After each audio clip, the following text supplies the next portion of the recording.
Good afternoon, everyone. My name is Chrissy Matheson, and I'll be your moderator for today's press briefing. Before we begin, I'd like to introduce the Premier of Nova Scotia, the Honourable Ian Rankin, and Nova Scotia's Chief Medical Officer of Health, Dr. Robert Strang. Go ahead, Premier. Thank you, Chrissy. Good afternoon, everyone. Yesterday, we all came together in the Legislature to observe a moment of silence to recognize the National Day of Observance, commemorating the people who died from COVID-19. Our lives changed a year ago as this disease swept the world. 65 Nova Scotia families mourn the death of loved ones, and that is something no one should ever forget. If you're uncertain about whether to get vaccinated, please remember what some people have lost and what this virus is capable of. I want to thank Nova Scotians for their perseverance during this time. The crisis isn't over, but there is light at the end of the tunnel. We will continue to support Nova Scotians impacted by this pandemic, and we ask you to continue to follow public health directives.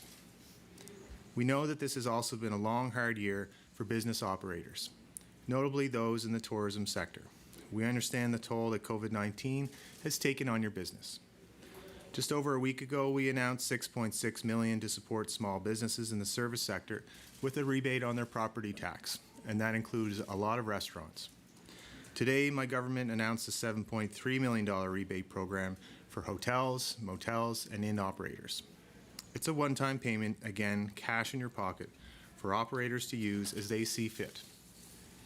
The program provides qualified operators a 50% rebate on their property tax paid for the first 6 months of the 21-22 commercial tax.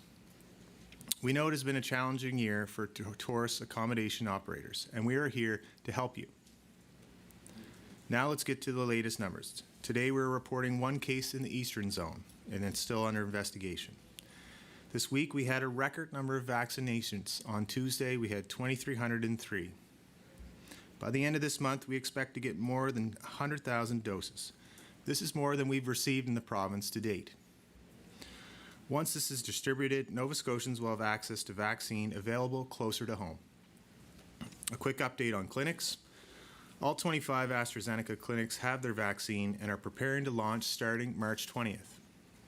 48 long-term care homes have now had their first dose of vaccine, and 20 of those have received their second doses. First doses have been delivered at 11 of the 13 First Nation clinics, and the final 2 are planned for next week. We are ramping up community pharmacy clinics now as vaccine supply increases. Booking for the 80-plus community clinics is going well. The appointments are filling up, but there's still availability at most clinics if you're born between the ages of January and April. If you haven't been booked, please go online and call. And if you're born between May and August, you can start booking as of this Monday. And the stories we're hearing from frontline workers about these clinics are heartwarming. Seniors are arriving early and excited to get their vaccine. Some have brought flowers for the immunizers. They are visiting and telling stories in recovering areas, at a safe distance, of course. And to our frontline immunizers, I want to say thank you. We now have hundreds of people who have been or are being trained to give COVID-19 vaccines to support the clinics. Many of you have come out of retirement. Many of you are doing it in addition to your regular job. Many have taken short-term employment, and many have volunteered. Thank you all for providing such an important service to Nova Scotians. This has been a long, hard year for Nova Scotians, and I think that we will need to hear about the kindness and hope that our frontline immunizers are seeing. Next week is March break, and while it will be different than last year when we were in a full lockdown, it will still be different than what we are accustomed to. So I urge all kids to have a great week, but continue to observe all the public health directives. Lastly, I want to note that last night I joined my fellow premiers on a call with the Prime Minister. I raised the issue of temporary foreign workers and the importance of a smooth and safe process to get these workers to our region. I know these workers are essential to our seafood and agriculture sectors, and I look forward to learning more in the days ahead about the federal government's plan in this regard. Thank you, and I'll now turn it over to Dr. Strang. Thank you, Premier. Good afternoon, everybody. As the Premier noted, our case numbers are staying very low. We are not seeing cases or investigations that are giving us cause for undue concern. This is very good news for a number of reasons, one of those being our vaccine rollout. Low COVID activity means that we can place our main focus on the rollout of vaccines. On that note, a few highlights where we are at our vaccine program. We are nearing the end of the limited supply phase, where we primarily focused on healthcare workers directly involved in COVID care and long-term care residents and staff, as well as developing, testing, and refining the different models of vaccine delivery. We are well positioned and ready to start to deliver the increasing amounts of vaccine that we are expecting to receive in the next few weeks. The Premier mentioned that we will receive more vaccine over these next few weeks than we have received to date. And that the work we've done on our program, that means we will be able to get vaccine into many more community locations in the next few weeks ahead. By the end of March, Nova Scotia will have tested all models of vaccine delivery to work out the kinks and make sure we're ready to expand our rollout quickly and effectively. We've had one of the first community clinic facilities for those 80 plus and older in the entire country. We have one of the first community pharmacy clinics for those 80 plus and older in the entire country. We have developed an online central booking portal where all vaccine appointments will be booked. When it's your turn to get vaccinated, Nova Scotians can go to this portal to see what's available in their community, make choices about the timeline and distance that they want to have for when they for getting a vaccine, and then they can book their appointment. And if people can't or don't want to book online, there's a toll-free number that people can call as well. So between the community clinics already running and what will be a growing network of pharmacy and doctors' offices, clinics, you will have many choices in or close to your community over the next few months. Let me shift gears to talk about the last year and what March 15th means. It means that we're on the 1-year mark of this pandemic arriving here in Nova Scotia. March 15th, 2020, we announced 3 presumptive cases of COVID-19, and that we would confirm as positives the following day. And I don't think any of us could have imagined then just how much our lives would have to change. The impacts have been far-reaching and felt by all, but none more so than the 65 families who lost loved ones to COVID-19. While we have been fortunate to be among the safest places in the world throughout the pandemic, these deaths do weigh heavily on all of us. They serve as a stark reminder of what this virus can do and how it is important for us to not let our guard down now. I'm also reminded of what Nova Scotians have done. You have shown the world what can be accomplished when everyone comes together to support and care for one another and places our collective well-being ahead of individual concerns. I hope we can all recognize how far we've come in the past year. We've all worked hard to be in a position where, unlike many other places, even in this country, where we can, by and large, go to work. We can go to the gym or go out for a meal at a restaurant. Our children can play sports and go to school. And while some activities and sectors still aren't back to normal, there is a light at the end of this tunnel. On that note, March break is next week. Last year, we were fully shut down. This year, with good protocols and plans in place, day camps will be running. So for children and youth, I hope you all have a fun week off school. No matter what you're doing next week, remember to do everything you have been doing this past year to keep yourself and others safe. For parents, encourage your kids to keep their social circles small and practice good public health protocols. For all families and individuals, take an opportunity to explore your community or another part of our wonderful province, but do so safely. Please only travel outside of Nova Scotia if it is absolutely necessary. And if you do travel outside of the province, you will need to complete a full 14-day self-isolation period when you return. Our commitment to the 14-day quarantine, public health protocols, and robust testing programs have been keys to our success.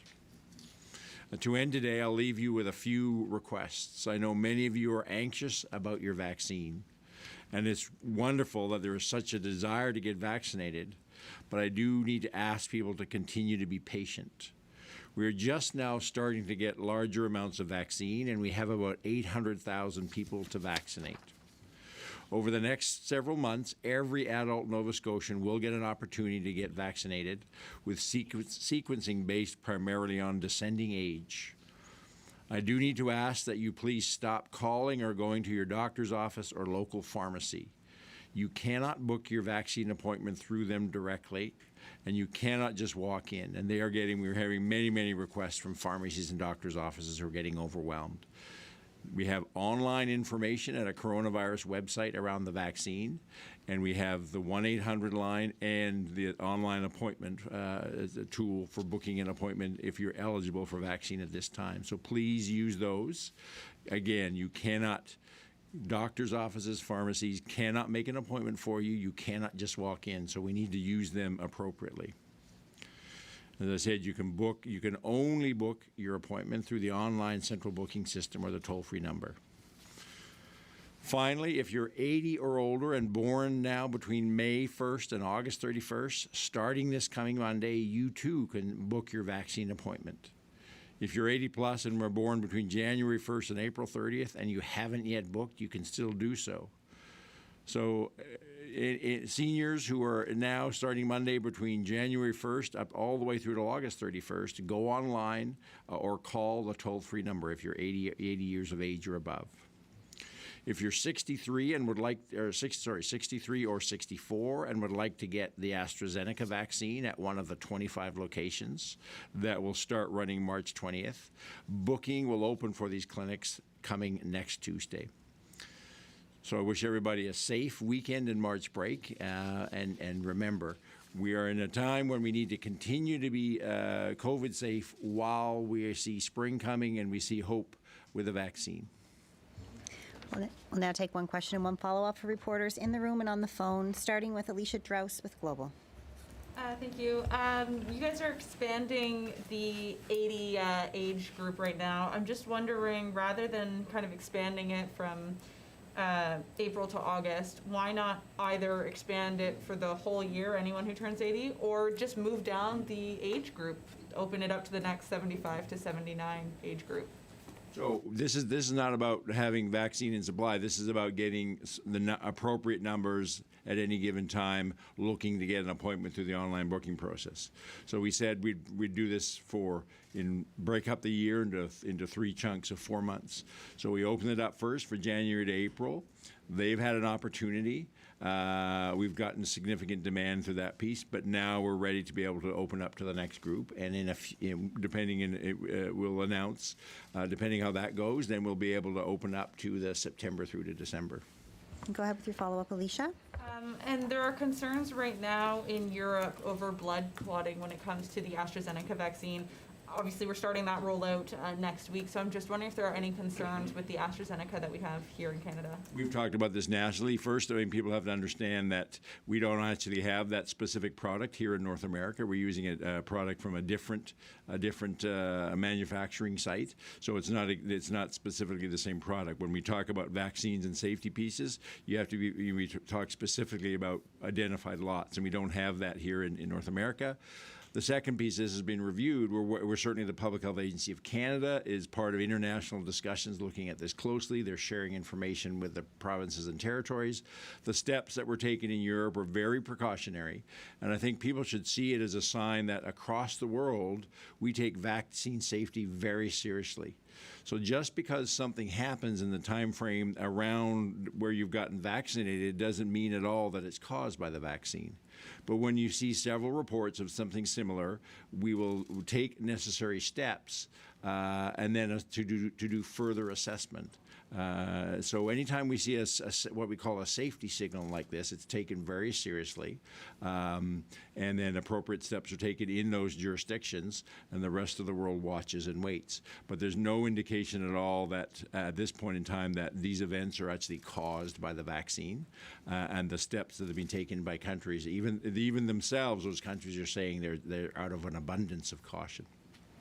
Next question will go to All Nova Scotia's Lindsay Armstrong. Thank you. I'd first like to ask the Premier if there's been any progress on the discussions around the maritime bubble. there's anything more you can tell us about that. And I'm wondering when, in your mind, would be the ideal time for this to be open? So next Wednesday is the scheduled discussion with with my colleagues in Prince Edward Island and New Brunswick.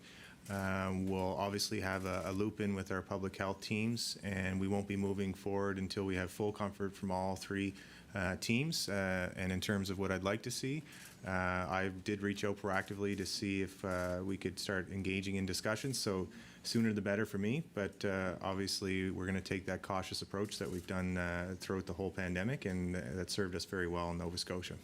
Go ahead with your follow-up, Lindsay. Thank you. And this is a question for Dr. Strang. I know I've asked you this before, but I'm curious if there's been any progress on being able to identify the variant cases of COVID locally with sequence testing. And I'm wondering about how much funding would be needed to make that happen. Yeah, there's a funding ask in that, and I don't have that number specifically. We have it in an application to the federal government. We're waiting to hear a report back on that. It is a substantial amount of money to build that capacity here, and like I said, we're waiting for that answer from the federal government. Next question will go to Jack Julian with CBC. Thank you. My questions are for Dr. Strang, and it's all about contact tracing, because now that things are calming down, we can start, talk about patterns a little more. There have been several announcements of possible exposures on airplanes, by row and seat number. I'm wondering how many transmissions have been linked to air travel or to those possible exposures. So I'm not aware of a precise number, but we talk a lot about this at the national level, and I think the general conclusion from around the world is that transmission on an airplane has been very rare. But none that you're aware of specifically on flights to Nova Scotia? We have not had any cases where our conclusion would be that they were exposed on the airplane. Go ahead with your follow-up, Jack. Pardon me? Go ahead with your follow-up. Thank you very much. My other question is about, there's regular warnings about potential exposures at restaurants or at stores and that sort of thing. I'm just wondering, through contact tracing, how many confirmed transmissions there have been from those exposure sites and those specific warnings? So I'd have to go back and look the exact number, but we've had a very small number. Understanding that most of those notifications, that there's a low to moderate risk on those. And being able to, I think off the top of my head, there's only one or two cases that I can say that we've concluded that their only source of exposure was at that notification site. Many of our cases, they've been at maybe more than one notification site, but they've also been other sources of exposure. So for many of our cases, we can't pin down a specific single cause of their exposure. Those are the cases when we have to say, well, they're not from travel, they're not a known contact of a previous case. What is their source? We're usually left with an answer of there's probably a number of potential sources for them, because the virus gets transmitted in a whole range of different settings. Next question will go to Tim Biscay with the Halifax Examiner. Dr. Strang, I want to follow up on that. In your remarks, you said that there's no concern, that you're not overly concerned about any of the cases that are out there. But the one announced today, it's only one, but there was one announced today that's under investigation. That apparently doesn't cause you concern. Will we ever get, some indication of what happens with these under investigation, or are they just forever written off as? No, some of them we conclude, and the one today, I know some of the circumstances behind it. I'm not going to jump to conclusions, but the circumstances that I've been made aware of don't give me any concern that's around local transmission. So, but some of the cases, we as I said, we do come to a conclusion, and then we can actually say sometimes it turns out that actually they were related to travel. It just takes us some time to identify or more. It turns out that they were actually. By the investigation, we can link them back to a known case or a travel through a couple of steps. Other cases, we just are left with a conclusion. We've had a number of those right now. We still don't have any conclusion on where they might have been infected. Still, that's why we still continue to promote testing. We're still continuing to be very cautious because we have had a few of these signals yet unanswered that there may be some low level of transmission of the virus in communities in Nova Scotia. So again, all the more reason why we still need to maintain caution. Even though our epidemiology looks good, low and stable, we cannot relax. Go ahead with your follow-up. I wonder if you could speak to public health generally. We published an article last week showing that public health is underfunded in Nova Scotia, and you're obviously doing much concentrating on COVID, but there are other responsibilities for public health, and the standard seems to be 5%, 5 to 6%, and Nova Scotia funds about 1% for public health. And do you need more money, or are we falling down on public health, other public health, non-COVID related concerns because of lack of funding? So there's no doubt that we've had to turn all our public health resources in upon COVID, but that's not unique across the country. Virtually all of public health has been devoted to COVID. Again, across the country, there's a long-standing issue around how much investment has been made in public health. We are working with the current government to look at how we may continue to invest in public health, as we learn from COVID. We'll go to the phones to CTV's Natasha Pace. Thank you. Dr. Strang, I wanted to know if whether or not we're still in the phase one of the three-phase vaccine rollout. Are we still in the first phase of that rollout? And if so, when do you expect we'll be moving into the second phase? Well, our first phase was really, we call it phase, but really it was we're now trying to change the terms a bit. We're in the stage when we actually have limited supply. And we're still in that stage. Even though the supply is going to start to increase, it's still going to be limited. We expect we'll be able to move, based on the projections of what we expect for vaccine, we'll be able to be in a state where we get much more, when we have large amounts of vaccine, or let's call the stage the robust supply. We expect to be at that state in somewhere mid to late April. Go ahead with your follow-up, Natasha. Thank you. Premier, I know you said you have a call next week with the other premiers to talk about the Atlantic bubble, but I didn't hear an actual date. Are you targeting, June or July to hopefully have the Atlantic bubble back up and running? So I don't want to speculate too much on how that conversation will go, but we'd be probably looking at earlier than that.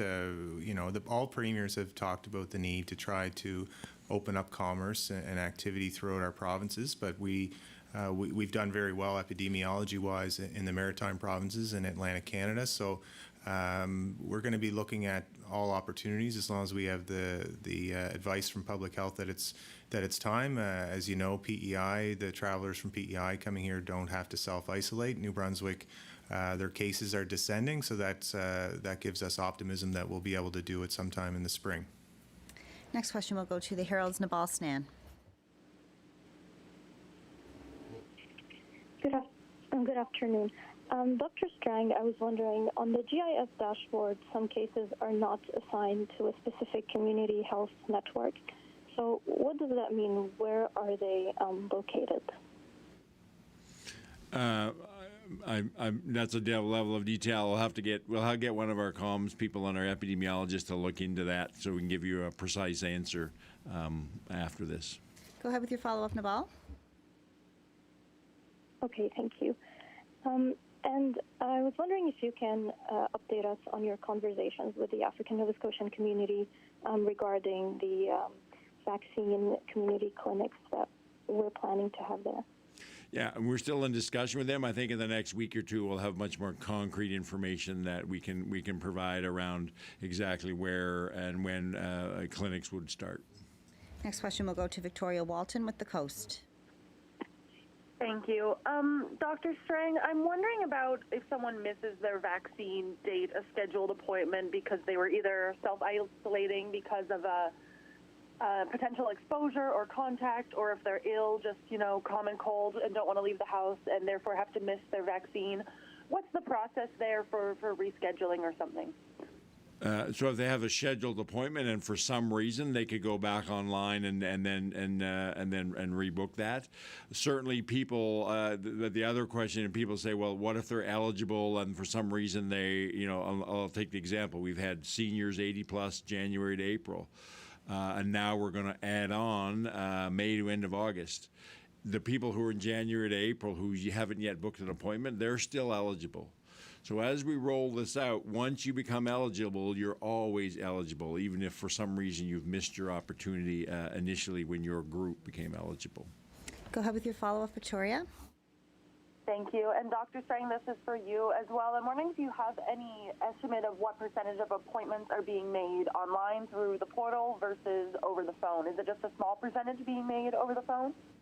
A very small percentage, even with the seniors 80 plus, the vast number of appointments are being made online, and we encourage people to do that. It is the most efficient way for them, and we do have limited capacity on our phone lines. Next question will go to Brooklyn Curry with CBC.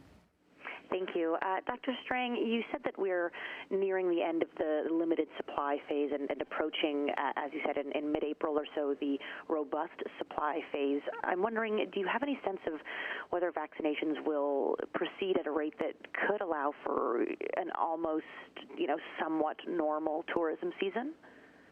So it's not just the number of vaccines people vaccinated. That's one factor. But as we've talked about here before, we're still waiting evidence to be able to answer the question: if you're vaccinated, can you still spread or transmit the virus even though you yourself may have no symptoms? There's some evidence on that to say that if you're vaccinated, it doesn't. But we still don't have conclusive answers on that. So we're left right now that we have to say that people, even though they're immunized, still may be able to transmit the virus, which means has all sorts of implications for them having to, even if you're vaccinated, you have to quarantine, wear masks, and all those kind of pieces. We'll over the next number of the next few months, I think we'll get greater clarity, and then be able to start to say, well, if you're vaccinated, these are the things that perhaps you don't need to be as restrictive about. But it's premature to say exactly how that would impact the summer. Go ahead with your follow-up, Brooklyn. Thank you. In Cape Breton, people in the northern part of Cape Breton, north of Smoky, who are 80 plus, looking to get their vaccines, right now they need to drive 3 hours each way, just about, to get their vaccine at Cape Breton University. Yesterday and again today, the health minister said that people should be driving, no more than 45 minutes or so to get vaccinated. So I'm wondering, is anything being done to get people in those really rural northern parts of Cape Breton vaccinated? Is there a consideration to give funding to either municipalities or their transit services to help get people to vaccine clinics? So we have two things. We're aware there's a few parts of the province that are outside of our target of people having no more than 1 hour drive to a clinic. And we're aware of those, and that's why we're very deliberately, as we start to roll out more pharmacy and physician clinics, we're very deliberately making sure that we're covering those areas as much as we can with those types of clinics.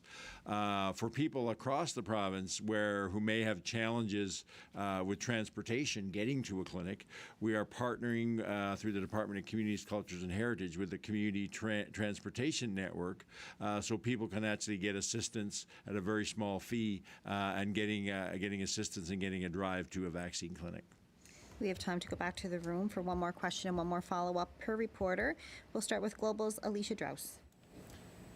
I'm good, yeah. Moving on to All Nova Scotia's Lindsay Armstrong. I'm wondering a little bit about what experience people can expect at the AstraZeneca clinics compared to the Pfizer and Moderna clinics. Is there going to be much of a difference in that whole sort of rollout and what that looks like?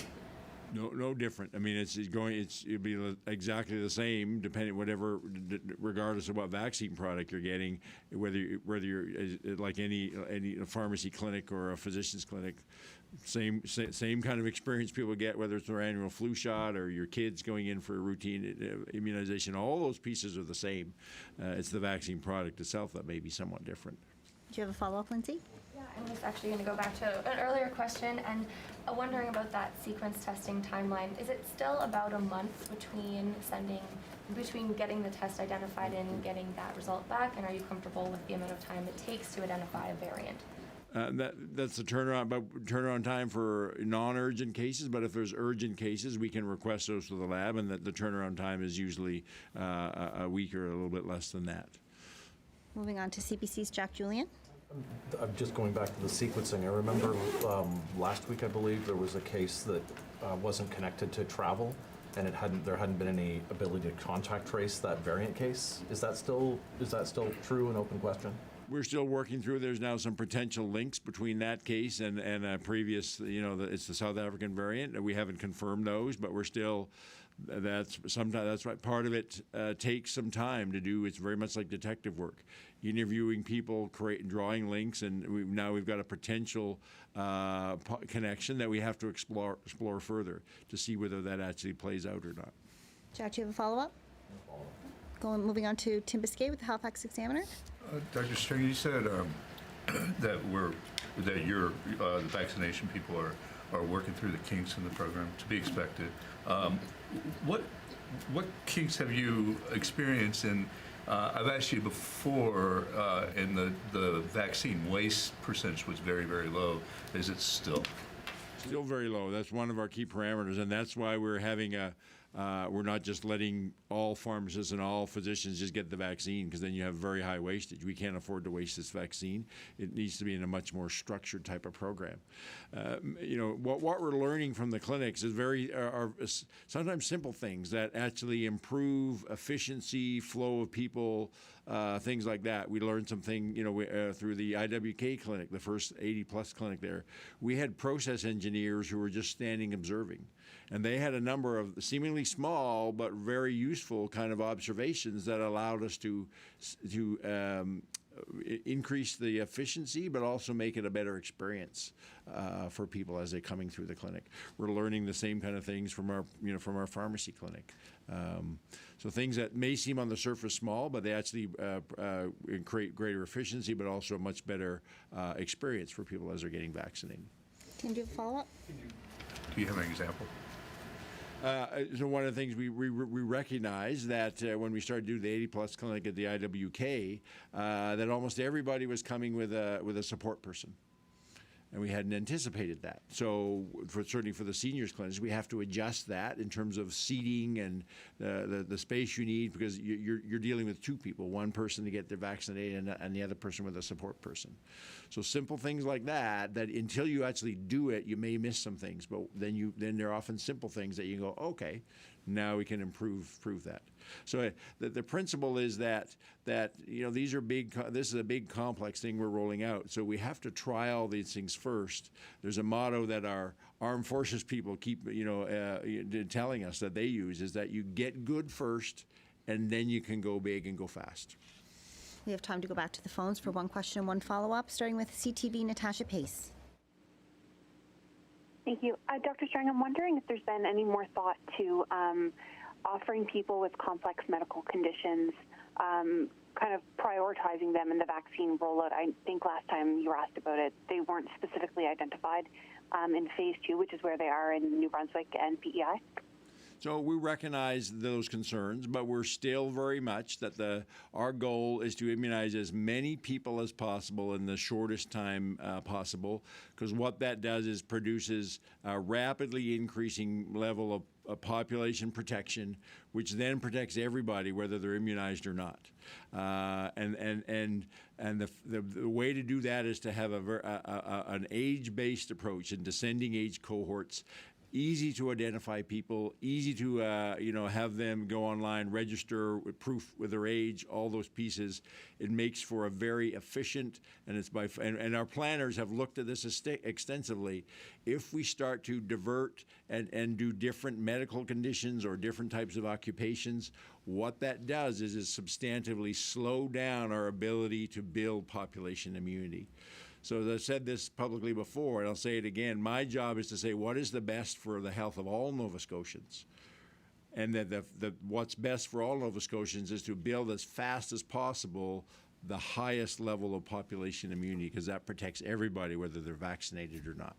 Natasha, do you have a follow-up? I do. I'm just wondering, are we still technically in the second wave of this pandemic, and do you anticipate there being a third wave in Nova Scotia? Yes, we are. I mean, if you look at data around the world and in Canada, we're clearly at on the coming out of the second wave, but we're still in the second wave. Whether we have a third wave, I think that's a lot of the uncertainty around the variants and what impacts introducing a variant and having it spread widely might do, and that's what makes all of us in public health nervous. So a bit of an unanswered question, but that's also why we need to focus on, to my previous answer, why we need to focus on building high levels of immunity in the population as quickly as possible, because that's what we need to prevent, even if we get an introduction of the variant, the higher levels of immunity we have, the less chance of it actually having widespread. Next question will go to Nabal Snan with the Herald. Nabal, are you still with us? Thank you. Yeah, I'm still here. Sorry. So, Dr. Strang, we've talked a lot about the importance of cultural competence in giving the vaccine to Indigenous communities or to African Nova Scotian communities. I was wondering if there were any conversations regarding that with the migrant and refugee communities.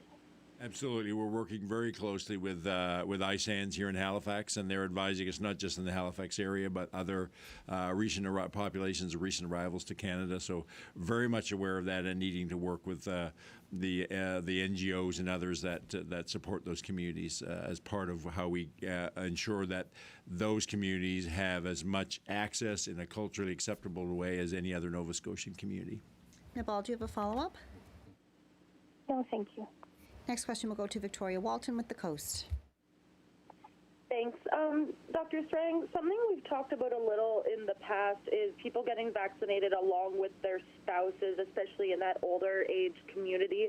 I'm wondering if that's still something we're considering now with the tight age-based requirements, or if that's ever going to be a possibility, you know, people with spouses in a similar age range getting vaccinated in one appointment. Yeah, I know the folks who are kind of doing the online booking stuff are going to take that away and see what we recognize that and see what was possible around that. Booking couples together. I haven't heard back from that, but we'll look into that, and we can perhaps give you an update on that next week. Go ahead with your follow-up, Victoria. Thanks. And Dr. Strang, talking about doctors' offices, pharmacies doing some vaccine rollout. How are we avoiding interfering with typical health care that still needs to be provided at those clinics and pharmacies? So that's why we've approached both the Pharmacy Association of Nova Scotia, Doctors Nova Scotia, and I'll use AstraZeneca just as an example. We said we need 25 sites, and they've identified between them 25 sites to deliver the AstraZeneca. We have the same process. We need a number of sites spread across the province, recognizing rural isolation, those kind of pieces, and ask them to then reach out to their members as to what type of clinics they could provide, and we've given them clear criteria on those clinics. So we're doing this in a way that focuses our immunization through specifically identified pharmacies and physician offices, knowing that there's many other healthcare needs that have to be met both within those offices, but more importantly outside in all the other pharmacies and all the other physician offices. The reason we're trying, especially in primary care, there's many needs for primary care. So we're working to make sure they have a very focused approach around the vaccine and minimizing any impact on any other primary care delivery. Next question will go to Brooklyn Curry with CBC. Brooklyn, are you still here? It's our press conference question period for today. Go ahead, Premier. Thank you. We've had a good week in terms of low cases. We're making progress on vaccinations as we ramp up to a more robust supply. And the building of the delivery infrastructure is also showing good progress so that when we get more vaccine, we'll be ready for a really efficient distribution. To all kids out there and their parents, have a safe and enjoyable March break, while respecting all of the health protocols, wearing your masks, keeping a distance, and washing your hands. Thank you.